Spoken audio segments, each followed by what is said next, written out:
Tahukah saudara, dulu dunia itu berada di bawah otoritas si jahat.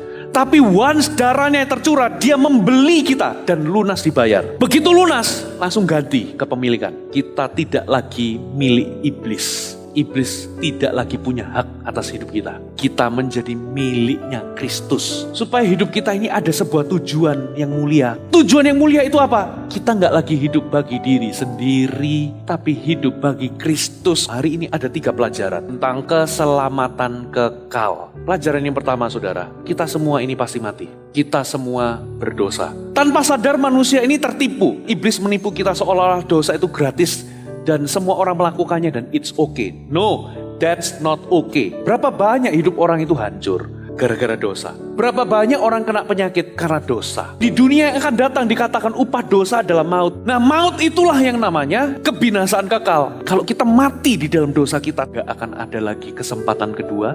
Tidak akan ada lagi jalan keluar. Kabar baiknya buat kita semua, kalau hari ini Anda percaya kepada Yesus, di kitab Roma dikatakan begini, lebih-lebih kalau kita sudah dibenarkan oleh darahnya, kita pasti diselamatkan dari murka Allah. Jadi hari ini jangan terus hidup dalam keraguan, besok bangun aku selamat gak ya? Saudara, Anda telah menerima jaminan keselamatan. Orang Kristen yang sudah lahir baru bisa gak jatuh dalam dosa? Bisa. Tapi karena nature-nya dia sudah lahir baru, dia akan kembali. Yang perlu dia lakukan sekarang adalah apa? Dia perlu memperbaiki hubungannya dengan minta ampun, minta maaf sama Tuhan. Supaya apa? Hubungannya pulih. Hal yang kedua yang perlu Anda pelajari adalah, setelah kematian ada kehidupan. Banyak orang gak percaya bahwa ada kehidupan setelah kematian. Masalahnya ada 2 tempat setelah kematian. Satu di surga, yang satu tempat penderitaan alam maut. Coba kita buka Lukas pasal yang ke-16. Dikatakan orang kaya itu juga mati, lalu dikubur, dan sementara ia menderita sengsara di alam maut. Ia memandang ke atas dan dari jauh dilihatnya Abraham dan Lazarus duduk di pangkuannya. Lalu ia berseru, katanya, "Bapak Abraham, kasihanilah aku. Suruhlah Lazarus supaya ia mencelupkan ujung jarinya ke dalam air dan menyejukkan lidahku sebab aku sangat kesakitan dalam nyala api ini." Bukti ada kehidupan setelah kematian adalah setelah orang kaya ini mati, dikatakan dia itu bisa merasakan kesakitan di dalam apa? Nyala api,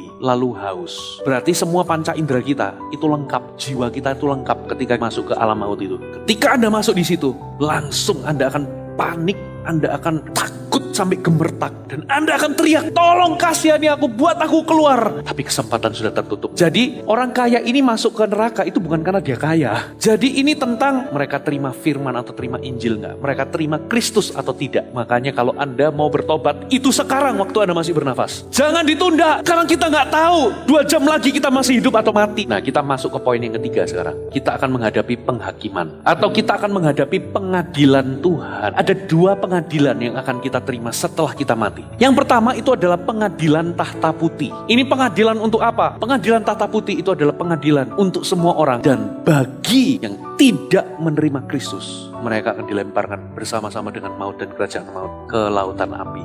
Jadi make sure Anda menerima Kristus. Karena apa? Kristuslah pintu, Kristuslah jalan, Kristuslah kebenaran, dan Kristuslah kehidupan. Lalu pengadilan kedua adalah pengadilan Kristus atau pengadilan tahta Kristus. Ini bukan lagi pengadilan antara dosa atau enggak dosa, tapi ini adalah pengadilan untuk memberikan upah. Disinilah letak kebaikan Tuhan itu begitu besar. Ternyata kalau kita ini melayani Tuhan, motivasi kita benar, perbuatan kita memperlakukan orang benar, lalu kita ini setia sama Tuhan, setia dalam pekerjaan Tuhan, ternyata semua itu ada hitungannya. Jadi momen-momen ketika Anda itu layani jiwa-jiwa, Anda jadi pemimpin, Anda konseling orang, Anda melayani singers, worship leader, jadi kameramen, dan lain sebagainya. Ternyata semuanya itu Tuhan sediakan upah. Makanya hari ini kalau layani Tuhan, setulus-tulusnya.